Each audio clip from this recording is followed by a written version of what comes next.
వామనమూర్తిగా వచ్చిన పుట్టి పుట్టగానే పెరిగి పెద్దవాడైపోయి ఉపనయనం చేసుకునే వయస్సు వచ్చేసింది. ఆ బలిచక్రవర్తి యజ్ఞవాటికకి వెళ్ళిపోయారు. ఈవిడ అనుభవించినట్టు, యశోదమ్మ అనుభవించినట్టు ఎవ్వరూ అనుభవించలేదు ప్రపంచం. ఇన్ని అనుభవించిందండి మహాతల్లి. నిజంగా ఆవిడ అదృష్టమే అదృష్టం. ఒరే పాలు తాగరా అందొక రోజున. నేను తాగను అన్నాడు. ఒరే నేను చెప్తున్నాను, నువ్వు జుట్టు బాగా పెరగాలంటూ ఉంటావు కదా, ఎవరైనా సరే పిల్లలు పాలు బాగా తాగితే వాళ్ళ జుట్టు పెరుగుతుంది అని చెప్పి అలా వెళ్ళింది.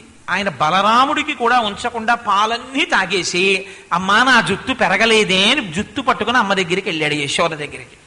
ఇది చూసి దేవతలు కూడా ముక్కున వేలేసుకున్నారు. ఏమీ అదృష్టం రాయి యశోదది నిజంగాను అని.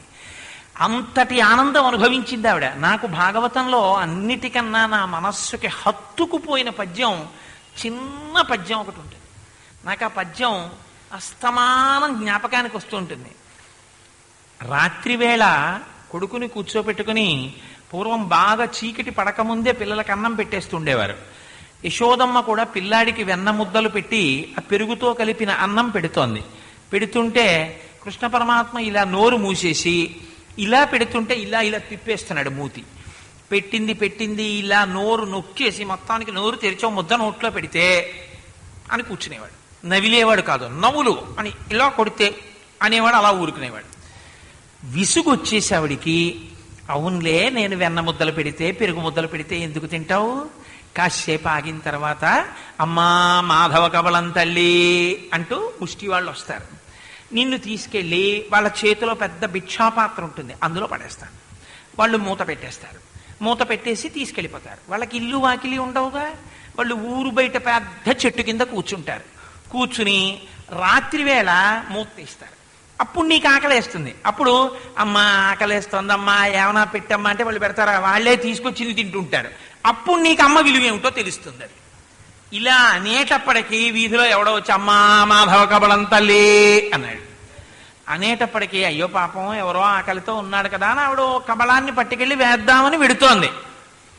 ఎంత భయం నటించాడంటే ఆ రోజున పరిగెత్తుకొచ్చేసి వెనక నుంచి అమ్మ కాళ్ళు రెండు కౌగిలించేసుకుని ముఖం తీసుకెళ్లి అమ్మ రెండు తొడల మధ్యలో దూర్చేసి, అమ్మా అమ్మా నన్ను భిక్షులకి వేసేయకమ్మా, నన్ను మా ముష్టి వాళ్ళ పాత్రలో పడేయకమ్మా, నేను అన్నం తింటానమ్మా, ఇంకెప్పుడు అల్లరి చేయనమ్మా, నన్ను నమ్మమ్మా అంటుంటే, ఇంత యశోద నిన్ను పడేస్తానరా నాన్న, లేక పుట్టినవాడివి అని ఎత్తుకొని ముద్దు పెట్టుకుని అక్కడ పెట్టి తీసుకెళ్ళి వాడికి మాధవ కబలం వేసి లోపలికి వచ్చిన తర్వాత అమ్మ తన్ని ఎక్కడ భిక్షుల పాత్రలో వేసేస్తుందో అన్నట్టుగా, ఇంకా చాలు ఏమిట్రా తినేయడం, నీ కడుపు నిండిపోయింది, భయంతో తింటున్నావు, ఇంకా చాలులే అని శ్రీరామరక్ష వెయ్యేళ్ళైదో తనని నీళ్లు తిప్పి ఆ నోట్లో ఆ మూతి కడిగేసి ఆ చెయ్యి కడిగేసి పంపించేస్తే అమ్మ నిద్ర పట్టేస్తే ఎక్కడ తన్ని భిక్షులకి ఇచ్చేస్తుందో అన్నట్టుగా బిక్కుమంటూ ఇలా నిద్రపోయినట్టు ఇలా అమ్మని చూస్తున్నట్టు నటిస్తున్న కృష్ణుణ్ణి చూసుకుని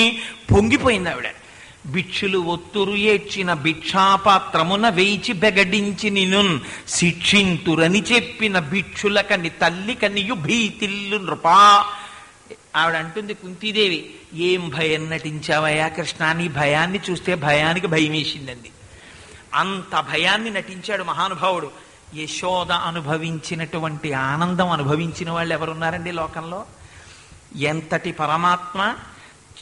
వెంకటాచలాది క్షేత్రాల్లో స్వామికి అభిషేకం చేసేటప్పుడు ఎక్కడ స్వామికి ఉచ్ఛ్వాస నిశ్వాసలు ఆ పాత్రలో ఉన్నటువంటి అభిషేక ద్రవ్యాలకు తగులుతాయోనని వాళ్లే మంత్రోచ్చారణ కూడా చేస్తే మంత్రోచ్చారణ చేసేటప్పుడు లాలాజల బిందువులు పడతాయేమోనని మంత్రభాగం చెప్పడానికి వేరే ఉండి వాళ్ళు వస్త్రం ఇలా కట్టేసుకుని తలమించి నోరు కనపడకుండా ఇలా కట్టేసుకుని ముక్కు దగ్గర నుంచి కట్టేసుకుని పాత్రలు పట్టుకుని స్వామికి అభిషేకం చేస్తున్నారు.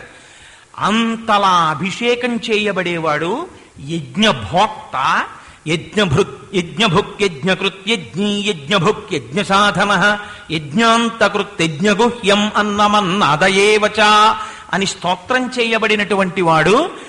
ఒక ఏమీ తెలియనటువంటి ఒక గోపకాంత థూ కృతం పతునః, నీకు దిష్టి తగిలిందిరా, నువ్వు శంభో అని పిలవడం ఏమిటి, నువ్వేమో దేవేంద్రుణ్ణి పిలవడం ఏమిటి, నువ్వు కుబేరుణ్ణి పిలవడం ఏమిటి, పిల్లాడా నువ్వు నిద్దట్లో కలవరించావు, నువ్వు ప్రాకృత బాలుడివి, నీకు అలా అనగలిగినంత అధికారం లేదు అని ఆయన పరాత్పరుడని తెలుసుకోలేక ఆ పిల్లవాడికి తూతూ శబ్దం చేస్తూ ఆయనకి రక్ష పెడితే ఆ రక్షని ఎంతో పొంగిపోయి దాన్ని స్వీకరించినటువంటి కృష్ణుడి యొక్క సౌలభ్యాన్ని మనస్సులో ఊహించి ఆనందించి రమించి ఆ పొంగు లోపల పట్టక, ఈశ్వర నీ కృప కన్నా ఆవిడ చేసిన తూతూ శబ్దాన్ని స్వీకరించినటువంటి నీ కారుణ్యము నా మనస్సులో పొంగిపోతోంది, నిన్నడగను ఆ తూతూ శబ్దము చేత పెట్టబడిన రక్ష మాకు కూడా రక్ష కల్పించుగాక.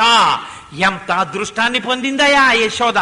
ఇదే ప్రశ్న శుకుడు వేశాడు. పరీక్షిత్తు భాగవతం చెప్తుంటే అబ్బబ్బబ్బా ఇది చెప్పేస్తున్నారు చాలా బాగుంది కానండి, ఒక్క మాట అడుగుతాను ఒకసారి ఆగండయ్యా. ఈ జగదీశ్వరునకు చన్నిచ్చు తల్లిగా ఏమి నోము నోచే ఈ యశోద, పుత్రుడంచు అతని పోషించు తండ్రిగా నందుడేమి చేసే నందితాత్మ. లోకాల్ని రక్షించేటటువంటి వాడిని నందుడు పోషించడమా అన్నం పెట్టి?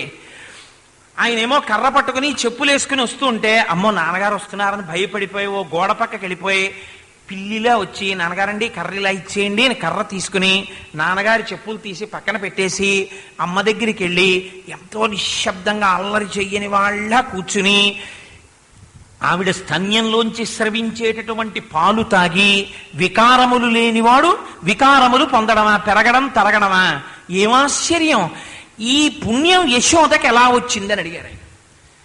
ఇలా ఎందుకు ఇలా ఏం పొందింది అని అడగడానికి ప్రధానమైన హేతు ఏమిటో తెలుసా అండి? లోకంలో ఎవరం పూజ చేసినా ఓ మాట చెప్తాం, నీ వలన మాకు రక్షణ రావాలని అడుగుతాం.